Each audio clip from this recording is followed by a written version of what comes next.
Isn't it incredible that we can talk to God and that He actually listens to us? And very often He responds to what we have to say to Him in incredible ways.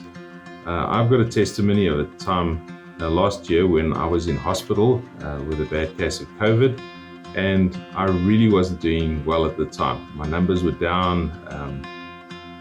I was really battling to breathe, and I got a message from the elders in the church to say that they would spend a morning praying for me. They'd also be fasting for me on that particular day, really so that the Lord would give some kind of a breakthrough in my life in terms of what I was experiencing. And so they did that. And then the very next day, the numbers started changing in a positive way. Everything started looking a whole lot better for me.